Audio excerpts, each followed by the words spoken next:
자, 팔품사 문장 오형식이라는 이런 용어 자체가 굉장히 거부감을 느끼시는 분도 많죠. 자, 저희 책에서는 8개 품사 중에 요 4개만 먼저 기억해 두시라고 말씀을 드리고 있어요. 품사라는 것이 단어의 신분증이다라고 저는 정의를 했거든요. 단어 개념이죠. 문장 오형식은 그 단어들이 들어가서 문장 속에 앉을 수 있는 자리 배정 규칙이다. 이렇게 기억해 두시면 되겠고요. 언뜻 저희가 문장 속에 자리가 굉장히 많을 것 같은데 이것도 달랑 4개밖에 없어요. 이겁니다. 자, 어디에 집중해야 될지 보이시죠? 팔품사에서 4가지 품사, 그리고 문장 오형식에서 4가지 자리, 이 자리 구조, 여기에 집중해서 보시면 개념을 꽉 잡아내실 수 있을 겁니다.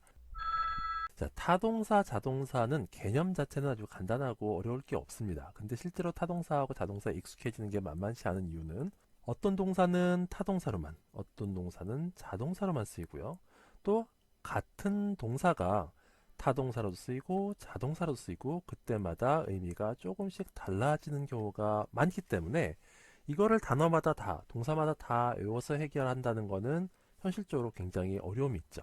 자, 그럼 어떻게 해야 되느냐? 가장 좋은 방법은 구조에 집중해 보는 겁니다. 타동사 구조, 자동사 구조.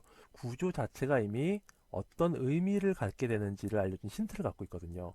자, 단서는 구조에 있습니다. 구조를 보고 자동사는 또 타동사는 어떤 의미 관계를 갖는 것인지 그 기준을 간단하게 잡고 많이 사용되고 그리고 시험에 잘 나오는 단어들을 중심으로 해서 일단 한번 쭉 그 구조를 살펴보면서 타동사, 자동사를 어떻게 공략할지 전략을 세워보시기 바랍니다. 네, 조동사는 그 개념이 간단하다고 하면 간단하고요. 복잡하게 보면 또 한없이 어려워질 수도 있습니다.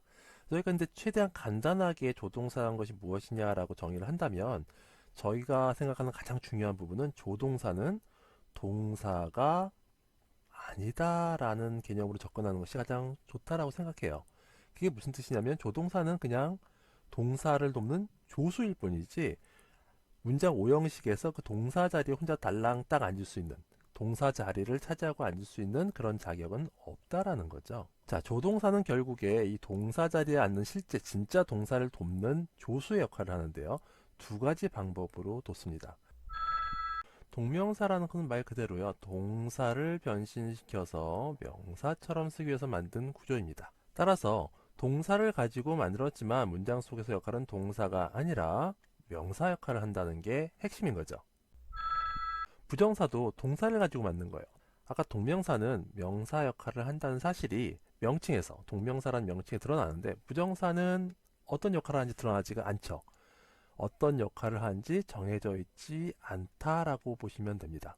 정해져 있지 않다는 얘기는 맨 처음에 팔품사에서 4가지 품사를 기억해 두시라는 얘기를 했어요.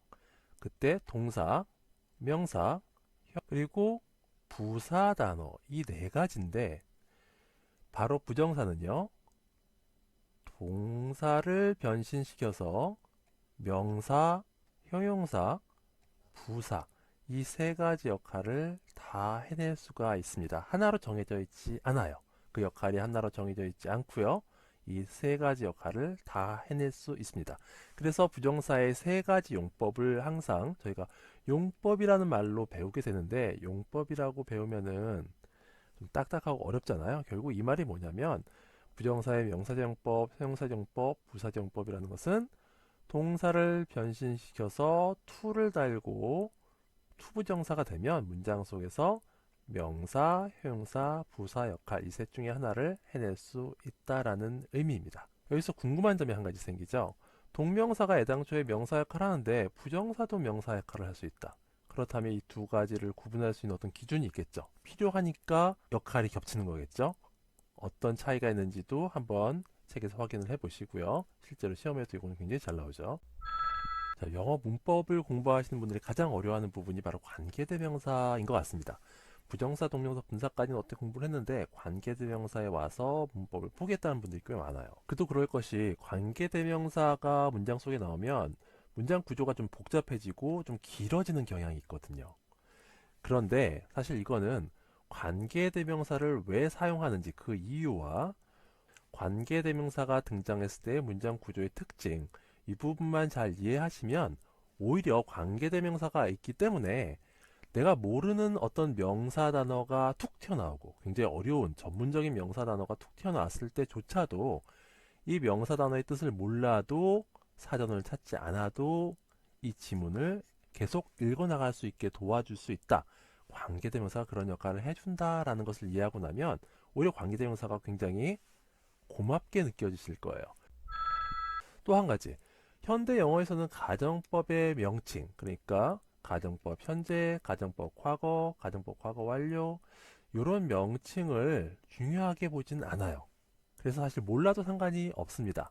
근데 저희가 책에서 이 명칭을 써서 분류를 해놓은 이유가 뭐냐면 가정법의 이 명칭들이 바로 구조 그 자체, 문장 구조 그 자체를 그대로 이름을 붙여놓은 거거든요. if라는 접속사 뒤에 동사가 나오는데 이 동사의 시제가 현재면은 가정법 현재, 시제가 과거 시제면은 가정법 과거, 동사의 시제가 과거 완료면 가정법 과거 완료다라고 이렇게 붙여놓은 것 뿐이에요. 그러니까 용어 자체가 중요한 건 아니고요. 이 구조가 각각 어떤 의미를 담게 되는가 요거를 파악하는 게 핵심이겠죠.